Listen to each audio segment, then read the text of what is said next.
দেশব্যাপী খাল খনন কর্মসূচি উদ্বোধন করলেন প্রধানমন্ত্রী তারেক রহমান।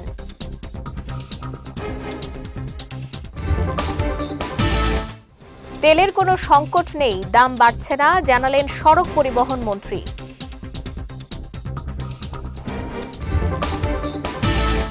এবং পবিত্র ঈদ উল ফিতর উপলক্ষে কাল থেকে শুরু হচ্ছে সরকারি ছুটি।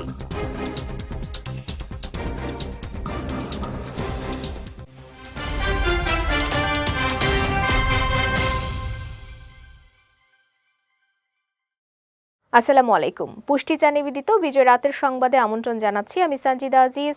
শুনছিলেন শিরোনাম, এবারে বিস্তারিত। নির্বাচনী প্রতিশ্রুতি অনুযায়ী দেশব্যাপী নদী নালা খাল জলাধার খনন ও পুনঃখনন কর্মসূচি শুরু করেছে বিএনপি সরকার।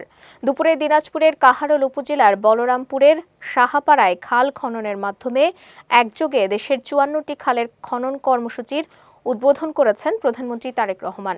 এ সময় তিনি বলেন, অনেক জায়গায় খাল ভরাট হয়ে যাওয়ায় পানির সংকট তৈরি হয়েছে। খাল খননের মাধ্যমেই সেই সমস্যার সমাধান করা হবে।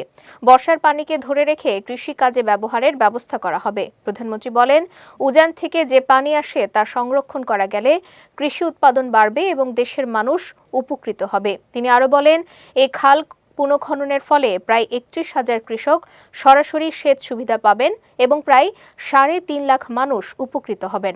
এর ফলে বছরে প্রায় ৬০,০০০ মেট্রিক টন অতিরিক্ত ফসল উৎপাদন সম্ভব হবে বলে আশা প্রকাশ করেন প্রধানমন্ত্রী তারেক রহমান। এই খাল খননের মাধ্যমে একদিকে আমরা বর্ষার সময় হঠাৎ করে উজান থেকে পানি চলে আসে, নদী খাল সব বন্ধ হয়ে যাওয়ার কারণে উজান থেকে যখন হঠাৎ করে পানি আসে তখন দেখি যে আমরা নদীর খাল বিলের আশেপাশে যে বাড়িঘরগুলো আছে মানুষজনের, সেগুলো ভেসে যায়, গরু ছাগল ভেসে যায়, মানুষের কাপড় জামা নষ্ট হয়ে যায়, ঘরের জিনিসপত্র নষ্ট হয়ে যায়, ঘর বাড়ি নষ্ট হয়ে যায়। এইরকম সমস্যা যাতে না হয় আমরা চাই খাল খননের মাধ্যমে উজানের সময় বর্ষার সময় যে অতিরিক্ত পানিটা, সেই পানিটা আমরা ধরে রাখবো। কারণ উজানের সময় যেই পানিটা আসে, আপনারা প্রত্যেকে এইটার অভিজ্ঞ দেখেছেন, আপনারা 7 দিন 10 দিন থাকে, তারপরে সেই পানির খবর নাই, চলে গেল পানি, তাই না? কিন্তু এই পানিটা যদি আমরা ধরে রাখতে পারি তাহলে কি সবার উপকার হবে? সবার উপর। এবং সেই জন্য এই পানিটাকে আমরা ধরে রাখতে চাই, যাতে শুষ্ক মৌসুমেই হোক বর্ষা মৌসুমেই হোক আমরা আমাদের কৃষক ভাইদেরকে পানি সরবরাহ করতে পারি, যাতে আমরা আমাদের কৃষির উৎপাদন বাড়াতে পারি। দেশে জ্বালানি তেলের কোনো সংকট নেই, একই সঙ্গে দাম বাড়ানোরও কোনো পরিকল্পনা নেই বলে জানিয়েছেন সড়ক পরিবহন ও সেতুমন্ত্রী শেখ রবিউল আলম। সকালে রাজধানীর মহাখালী বাস টার্মিনাল পরিদর্শন ও নারীদের জন্য একটি শৌচাগার উদ্বোধন শেষে সাংবাদিকদের সঙ্গে আলাপকালে তিনি একথা জানান। বলেন, দেশের সব পেট্রোল পাম্পে পর্যাপ্ত তেল সরবরাহ নিশ্চিত করা হচ্ছে এবং কোথাও কোনো ঘাটতি নেই। এ সময় মন্ত্রী আরও বলেন, ঈদকে সামনে রেখে যাত্রীদের নিরাপদ ও নির্বিঘ্ন যাত্রার জন্য সরকার প্রয়োজনীয় ব্যবস্থা নিয়েছে। নির্ধারিত ভাড়ার বাইরে অতিরিক্ত ভাড়া আদায় করলে অভিযোগের ভিত্তিতে কঠোর ব্যবস্থা নেওয়া হবে বলে হুঁশিয়ারি দেন তিনি। সংকট আন্তর্জাতিক পর্যায় থেকে ব্যবস্থাপনায় আছে, কিন্তু গণপরিবহনে পর্যাপ্ত জ্বালানি নিশ্চিত করা হয়েছে। গণপরিবহনের মালিক এখানে আছেন, গতকাল রাত থেকে নিশ্চিত করা হয়েছে গণপরিবহনে পর্যাপ্ত তেল সরবরাহ করা হবে। তেলের দাম বাড়ছে না, তা আমি আগেও আপনাদেরকে জ্ঞাত করেছি, আজকেও বলছি তেলের দাম বাড়ছে না এবং পর্যাপ্ত তেল গণপরিবহনে নিশ্চিত করা হবে। পবিত্র ঈদ উল ফিতর উপলক্ষে কাল থেকে শুরু হচ্ছে সরকারি ছুটি, চলবে 23 মার্চ পর্যন্ত। আজ শেষ কর্মদিবসে অনেকটা ঢিলে ঢালাভাবে চলেছে সরকারি অফিসগুলো। এদিকে এক সপ্তাহের ছুটিতে খুশি সরকারি কর্মচারীরা।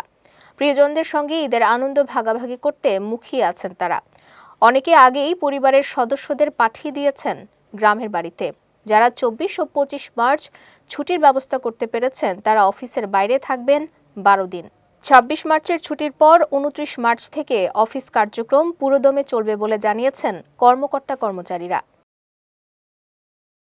পবিত্র ঈদ উল ফিতর উপলক্ষে রাজধানীর জাতীয় ঈদগাহ মাঠের প্রস্তুতি শেষ এবং প্রায় ৩৫,০০০ মুসল্লি একসঙ্গে নামাজ আদায় করতে পারবে বলে জানিয়েছেন ঢাকা দক্ষিণ সিটি কর্পোরেশনের প্রশাসক মোহাম্মদ আব্দুস সালাম। সকালে জাতীয় ঈদগাহ মাঠ পরিদর্শন শেষে তিনি এই কথা জানান। বলেন, ঈদগাহ মাঠে নারীদের জন্য আলাদা ব্যবস্থা সহ বিভিন্ন সুযোগ সুবিধা রাখা হয়েছে। এ সময় ধর্ম মন্ত্রণালয় ও সংশ্লিষ্টদের সিদ্ধান্ত অনুযায়ী জাতীয় ঈদগাহে ঈদের প্রধান জামাত সকাল 8:30টায় অনুষ্ঠিত হবে বলে জানান তিনি। তবে বৃষ্টি হলে সময় পরিবর্তনের সম্ভাবনাও রয়েছে বলেও উল্লেখ করেন ঢাকা দক্ষিণ সিটি কর্পোরেশনের প্রশাসক মোহাম্মদ আব্দুস সালাম। যদি 30 রোজা হয় তাহলে 21 তারিখ, আর যদি 29 রোজা হয় তাহলে 20 তারিখ। এবং এটা আমাদের ধর্ম মন্ত্রণালয় সহ সবাই মিলে যেটা ঠিক করেছে যে টাইম থাকবে আমাদের 8:30টা। যদি বৃষ্টি টিষ্টি হয় তাহলে হয়তো টাইমের পরিবর্তন করা হবে। এখানে আপনারা জানেন যে প্রায় 35,000-এর মতো মানুষ একসাথে নামাজ পড়তে পারবেন। তার মধ্যে মহিলাদেরও সুযোগ থাকবে, প্রায় 3500 জন মহিলাও এখানে নামাজ পড়ার সুযোগ পাবেন। প্রধান নির্বাচন কমিশনার AMM নাসির উদ্দিন বলেছেন, অতীতে আমরা দেখেছি সুন্দর ভোট হলে আপত্তিগুলো ওঠে ভোট হয়ে যাওয়ার পরে। এবারও তাই হয়েছে। আজ আগারগাঁওয়ের নির্বাচন কমিশন ভবনে নারী দিবস উপলক্ষে UNDP ও ইসির যৌথ উদ্যোগে নির্বাচনী প্রক্রিয়ায় নারীর অংশগ্রহণ জোরদার করা বিষয়ক এক অনুষ্ঠানে একথা বলেন তিনি। সংসদ নির্বাচনের বিষয়ে CEC বলেন, ভোট কেন্দ্রে কাউকে বাধা দেয়া, তাড়িয়ে দেয়া কিংবা কোনো ধরনের কারচুপির অভিযোগ পায়নি ইসি। জাতির কাছে যেসব ওয়াদা ছিল তা পালন করতে পেরেছি বলে জানান তিনি। আমি একজনকেও শুনি নাই যে ভোট দিতে পারেন নাই, যে অসুবিধা ফেস করেছেন, ভোটের সেন্টারে গোলমাল হয়েছে, তাড়িয়ে দিয়েছে, এমন কিন্তু আমি শুনি নাই। সত্যিকার সিনসিয়ারলি স্পিকিং আমি এখন কিন্তু শুনি নাই। Everybody shed yes. আর ভোটের তো নানাবিধ আপত্তি তো থাকতেই পারে। এটা হয়, এই আপত্তিটা হয় সাধারণত ভোট যখন সুন্দর হয়, ভোটের পরে আপত্তিটা উঠে। এটা আমাদের ইতিহাস, আমাদের কালচার। তাই অতীতেও আমরা দেখেছি, 91-তে দেখেছি, 96-তে দেখেছি, সূক্ষ্ম কারচুপি, অমুক টমুক এগুলো হয়েছে। এই আপত্তিগুলো উঠে ভোট হয়ে যাওয়ার পরে। যখন একটা সুন্দর ভোট হয়ে যায়, আপত্তিগুলো উঠে ভোট হয়ে যাওয়ার পরে। During the course of election normally ভালো ভোট হলে during the course of election কোনো আপত্তি ওঠে না। এবার পুষ্টি চিনিগুড়া চাল নিবেদিত জেলা সংবাদ।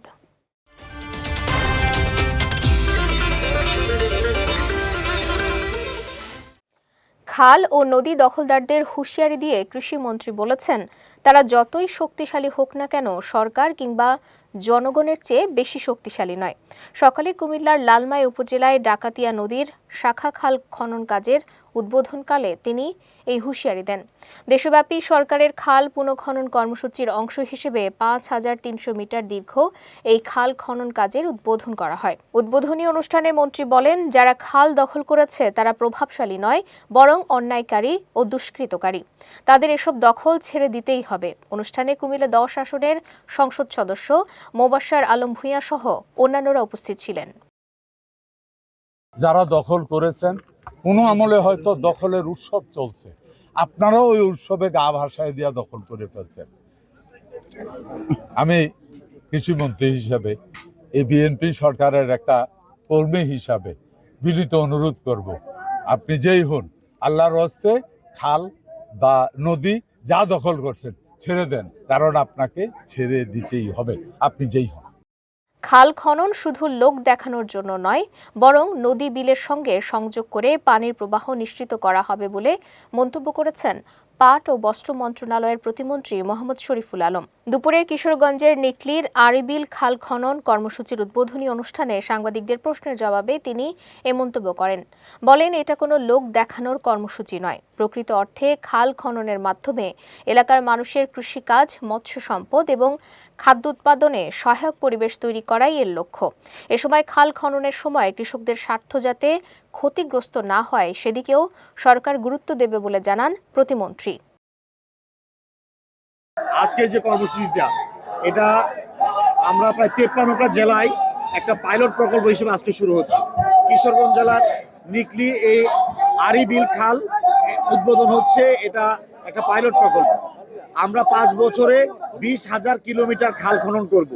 এটা অবশ্যই পানি যতটুকু জায়গায় খাল খনন করব না, স্থানীয় নদী বা বিলের সাথে সংযোগ স্থাপন করব। প্রকৃত অর্থে খাল খনন করাটাই আমাদের উদ্দেশ্য, শুধু একটা নিছক একটা কর্মসূচি নয়, লোক দেখানো নয়।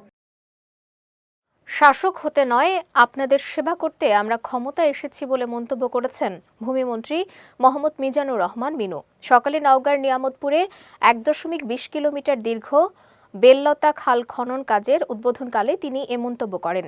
এ সময় মন্ত্রী আরও বলেন, শহীদ প্রেসিডেন্ট জিয়াউর রহমান সারা দেশে খাল খনন কর্মসূচির মাধ্যমেই একসময়ের দুর্ভিক্ষ পীড়িত দেশকে শস্য শ্যামলা ও খাদ্যে স্বয়ংসম্পূর্ণ বাংলাদেশে পরিণত করেছিলেন।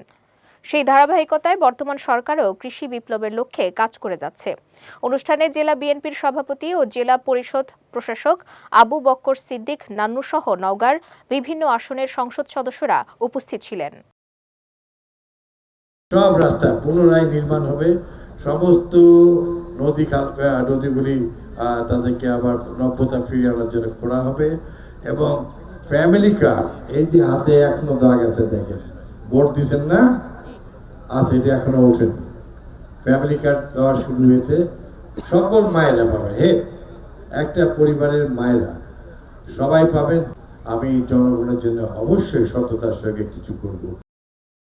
খুচরা ও পাইকারি পর্যায়ে দামের কিছু তারতম্য স্বাভাবিক জানিয়ে বাণিজ্যমন্ত্রী খন্দকার আব্দুল মুক্তাদির বলেছেন, তবে এই পার্থক্য যেন অগ্রহণযোগ্য পর্যায়ে না যায় সে বিষয়ে সরকার সতর্ক রয়েছে। সকালে সিলেটের ওসমানী নগরে চম্পাতলী খাল খননের উদ্বোধন অনুষ্ঠান শেষে সাংবাদিকদের সঙ্গে আলাপকালে তিনি এসব কথা বলেন। তিনি আরও বলেন, নিত্য প্রয়োজনীয় ও কৃষি পণ্যের দামে অগ্রহণযোগ্য ব্যবধান চিহ্নিত করতে ঈদের পর ফ্যাক্ট ফাইন্ডিং কমিটি গঠন করা হবে। ব্যবসায়ী, পেশাজীবী ও প্রশাসনের সমন্বয়ে গঠিত এই কমিটির মাধ্যমে ভোক্তা ও ব্যবসায়ীদের উপস্থিতিতে প্রকাশ্য শুনানির আয়োজন করা হয়। এ সময় সিলেট 2 আসনের সংসদ সদস্য তাহসিনা রুশদীর লুনা সহ বিএনপির সিনিয়র নেতারা উপস্থিত ছিলেন। সিলেট একটা ফসল থেকে বঞ্চিত হয় কারণ শুকনোর সময় সেচের সুবিধা পায় না, এরকম বিস্তীর্ণ কৃষি জমি আছে। আরেক অংশ কৃষি জমি বছরের একটা নির্দিষ্ট সময়ে সেখানে পানি জমা থাকে, এই পানি নিষ্কাশন করা গেলে ওই সময় সেখানে বাড়তি ফসল ফলানো সম্ভব হতো। এই খাল কাটার কারণে এই দুই সমস্যাটার সমাধান হবে। বন্যার কারণে যে পানি জমে, খাল তার পানি ধারণ ক্ষমতাটা বাড়াবে। নদী তো একটা সিস্টেম, আমাদের এই সিস্টেমের পানি ধরে রাখার ক্ষমতাটা বেড়ে যাবে খালটা কাটার কারণে, এবং খালের দুই পাশ জুড়ে যে রাস্তাটা হবে সেখানে গাছ লাগানো হবে। সুতরাং এটি সম্পন্ন হওয়ার পরে আপনি বুঝবেন যে এই 4 বা 4.5 কিলোমিটারের যে খালটা খনন করা হলো, এটার উপকার বা উপযোগিতা এই পুরো অঞ্চলের জন্য কতটুকু, সেটা আপনি প্রথম বছরই অনুভব করবেন। যারা বিমানের টিকিট কিনেও নির্ধারিত ফ্লাইটে যেতে পারেননি, তাদের টিকিটের টাকা ফেরত দেওয়ার ব্যবস্থা করা হচ্ছে বলে জানিয়েছেন বিমান পরিবহন ও পর্যটন প্রতিমন্ত্রী এম রশিদুজ্জামান মিল্লাত। দুপুরে জামালপুরের ইসলামপুর উপজেলার গাইবান্ধা ইউনিয়নের কাটাখালী জিয়া খাল পুনর্খনন কর্মসূচির উদ্বোধনকালে তিনি এই কথা জানান। বলেন, মধ্যপ্রাচ্যে যুদ্ধের কারণে আটকে পড়া প্রবাসীদের দেশে ফিরিয়ে আনার জন্য সরকার কাজ করে যাচ্ছে। এ সময় যুদ্ধ পরিস্থিতির কারণে বিশ্বের অনেক দেশে জ্বালানি তেলের দাম বৃদ্ধি পেলেও বাংলাদেশে তা বাড়ানো হয়নি বলেও জানান পর্যটন প্রতিমন্ত্রী। যাচ্ছি পুষ্টি ড্রিঙ্কিং ওয়াটার নিবেদিত খেলার সংবাদে।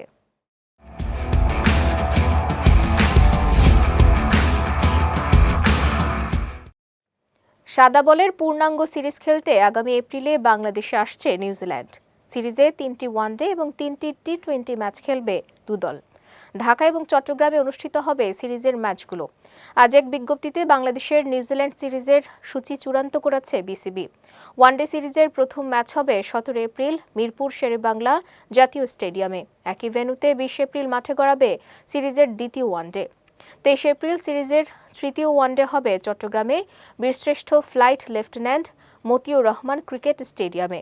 এদিকে ওয়ানডে সিরিজ শেষে চট্টগ্রামে টি-20 সিরিজ শুরু হবে 27 এপ্রিল। একই ভেন্যুতে দ্বিতীয় ম্যাচ মাঠে গড়াবে 29 এপ্রিল। মিরপুরে সিরিজের শেষ টি-20 ম্যাচ অনুষ্ঠিত হবে 2 মে। ওয়ানডে সিরিজের ম্যাচগুলো দুপুর 2টায় এবং টি-20 সিরিজের ম্যাচগুলো সন্ধ্যা 6টায় শুরু হবে। ইরান জাতীয় ফুটবল দলের বিশ্বকাপে অংশগ্রহণের পক্ষে মত দেওয়ার পর যুক্তরাষ্ট্রে একটি বিজ্ঞাপনী চুক্তি হারিয়েছেন জাপানের সাবেক ফুটবলার কেইসুকো হোন্ডা। কাতার ভিত্তিক সংবাদ মাধ্যম আল জাজিরার প্রতিবেদনে এ তথ্য জানানো হয়। এর আগে গত শনিবার সামাজিক যোগাযোগ মাধ্যম এক্সে দেয়া এক পোস্টে ৩৯ বছর বয়সী হোন্ডা জানান, একটি মার্কিন কোম্পানির সঙ্গে তার একটি বিজ্ঞাপনী চুক্তি চূড়ান্ত হওয়ার কথা ছিল। তবে ইরানের বিশ্বকাপে অংশগ্রহণ নিয়ে তার মন্তব্যের পর সেই বিজ্ঞাপনটি স্থগিত করা হয়েছে। পোস্টে তিনি আরও লেখেন, এমন কোম্পানির সঙ্গে আমাদের কোনো সম্পর্ক রাখতে ইচ্ছা নেই, যারা বিষয়ের মূল অর্থ না বুঝে বিকৃত চিন্তার ভিত্তিতে সিদ্ধান্ত নেয়। এদিকে 2008 থেকে 2018 সাল পর্যন্ত জাপানের হয়ে খেলা হোন্ডা জাতীয় দলের হয়ে 38টি গোল করেছেন। 5 মহাদেশে 11টি ক্লাবের হয়ে খেলার পর 2024 সালে অবসর নিয়ে কোচিংয়ে যোগ দেন এই জাপানি তারকা। পুষ্টিচা নিবেদিত বিজয় রাতের সংবাদ শেষ করার আগে শিরোনামগুলো দেখে নিচ্ছি আরও একবার।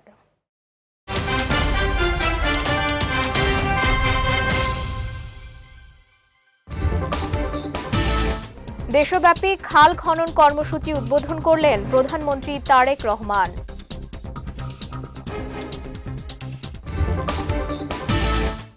তেলের কোনো সংকট নেই, দাম বাড়ছে না, জানালেন সড়ক পরিবহন মন্ত্রী।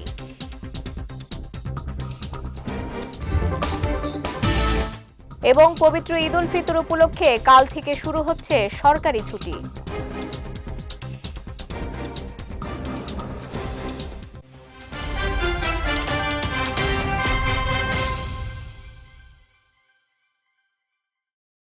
বিজয় রাতের সংবাদ শেষে আজকের মতো আমি সঞ্জিদা আজিজ আপনাদের কাছ থেকে বিদায় নিচ্ছি। আগামীকাল একই সময়ে নতুন সব খবর দেখতে চোখ রাখুন বিজয় টিভিতে। এছাড়াও আজকের বিজয় রাতের সংবাদের ভিডিও দেখতে পারেন আমাদের ইউটিউব এবং ফেসবুক পেজে। আমাদের ইউটিউব হলো youtube.com/bijaytvofficial এবং আমাদের ফেসবুক পেজ হলো facebook.com/bijaytvlimited। এতক্ষণ সঙ্গে থাকার জন্য ধন্যবাদ সবাইকে।